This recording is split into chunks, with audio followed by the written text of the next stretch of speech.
नमस्कार, मैं अशोक कुमार पांडे और स्वागत है आपका टीसीएच पर।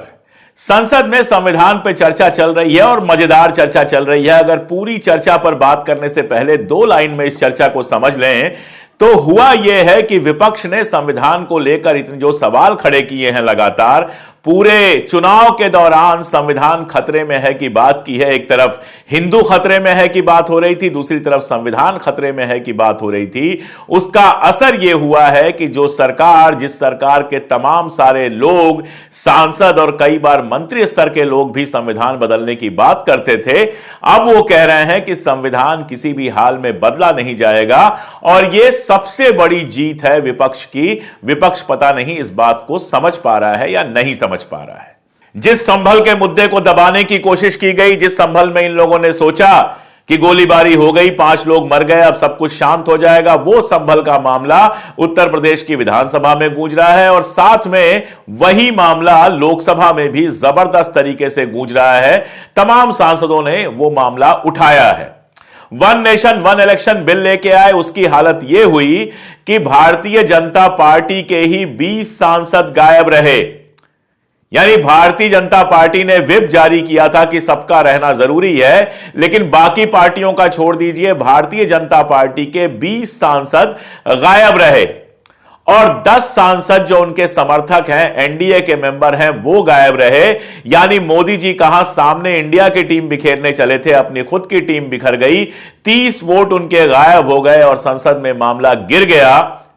संसद में आप कह सकते हैं सीधे सीधे कि मोदी जी की हार हुई। वन नेशन वन इलेक्शन के मामले पर भी चाह के भी कुछ नहीं कर पाए। वो तो भला हो कि सलाह दे दिया सुप्रिया सुले ने। अब क्यों सलाह दिया मैं नहीं जानता हूं, मैं उसकी पॉलिटिक्स में भी नहीं जा रहा हूं, लेकिन सुप्रिया सुले ने सलाह दे दिया तो यह मामला जेपीसी में चला गया। जेपीसी के बारे में आप जानते हैं, जेपीसी का मतलब होता है खटाई।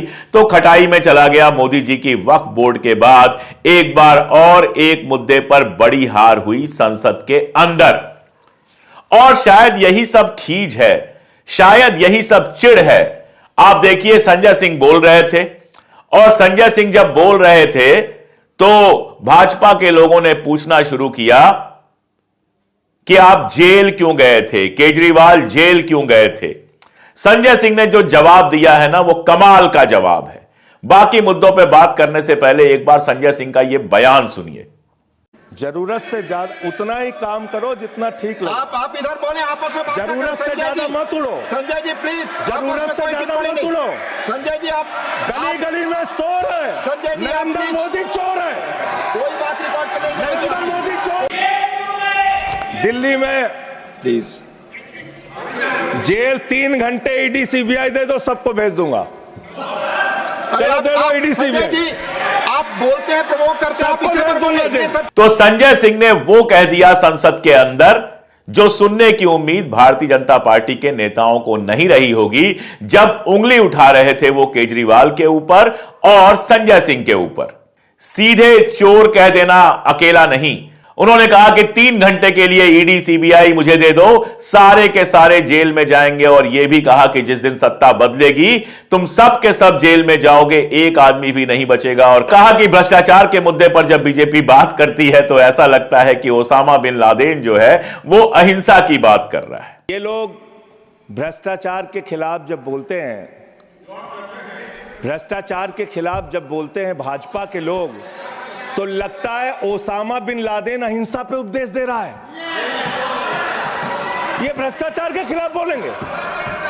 ये जो लगातार हमले हुए हैं, प्रियंका गांधी ने जिस तरह से अपने भाषण में हमला किया, राहुल ने हमला किया, संजय सिंह ने हमला किया, अखिलेश जी ने हमला किया, इन सब लोगों ने जिस तरह से हमला किया और उसके बाद विपक्ष ने पूरी तरह से एक होके जिस तरह से वन नेशन वन इलेक्शन के बिल को गिराया है, उसकी झुंझलाहट, उसकी चिढ़ जो है वो भारतीय जनता पार्टी के नेताओं में बहुत साफ दिखाई दे रही है। और यही हुआ जब गृह मंत्री अमित शाह बोलने के लिए खड़े हुए।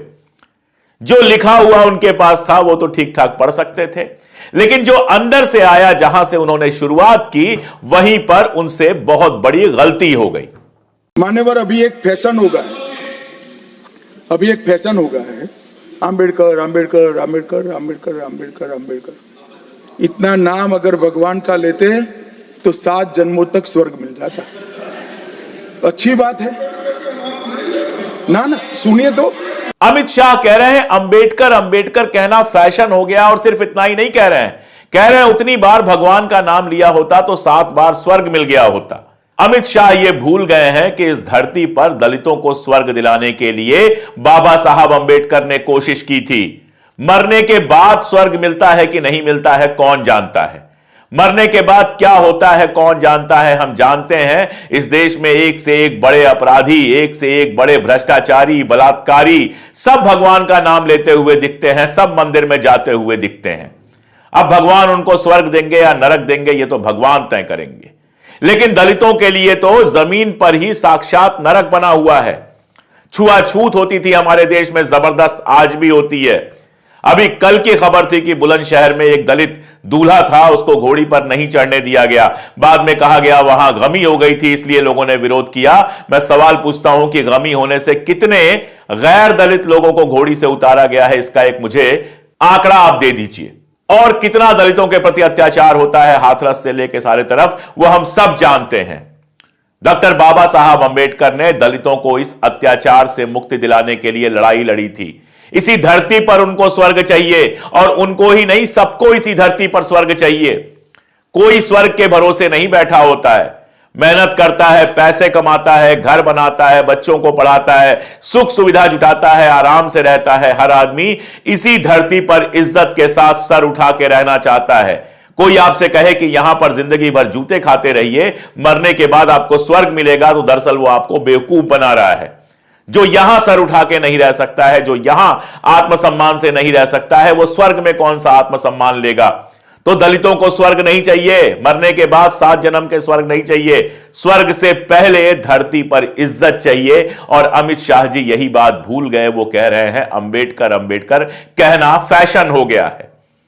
जवाब दिया कल ट्विटर की जनता ने, फेसबुक की जनता ने जबरदस्त जवाब दिया है।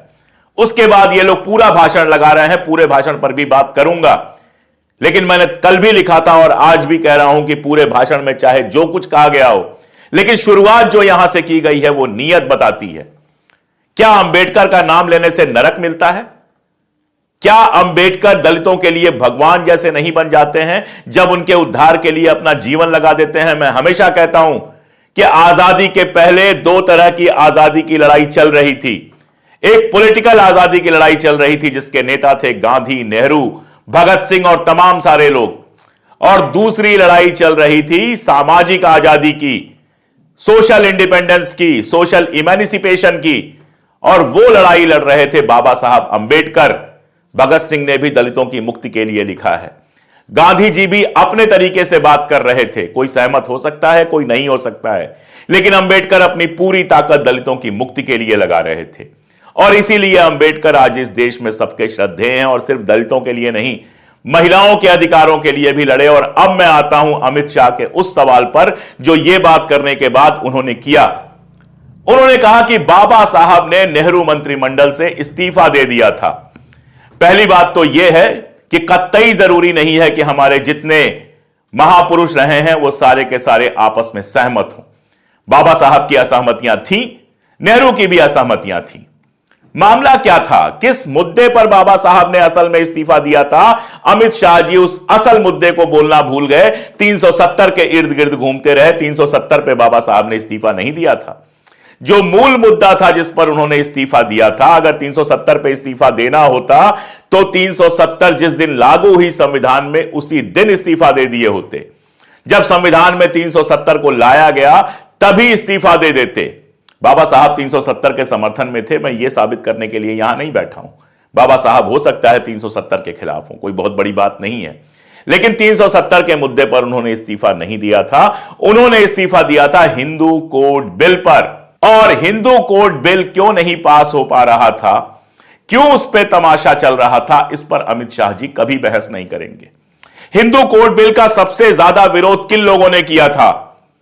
उन्हीं लोगों ने किया था जो अमित शाह जी और नरेंद्र मोदी और भारतीय जनता पार्टी के पुरखे हैं, यानी आरएसएस के लोगों ने, यानी हिंदू कट्टरपंथियों ने, यानी हिंदू महासभा के लोगों ने।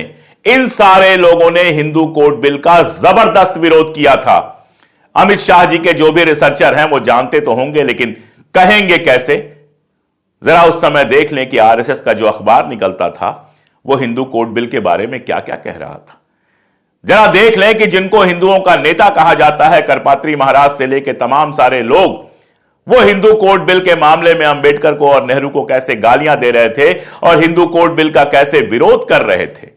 क्योंकि हिंदू कोड बिल एक ऐसा बिल था जिसमें दलितों को अधिकार मिलना था, महिलाओं को बराबरी का अधिकार मिलना था, जाति प्रथा का जो पूरा नाटक था उसको सरकारी संरक्षण मिलना बंद हो जाना था।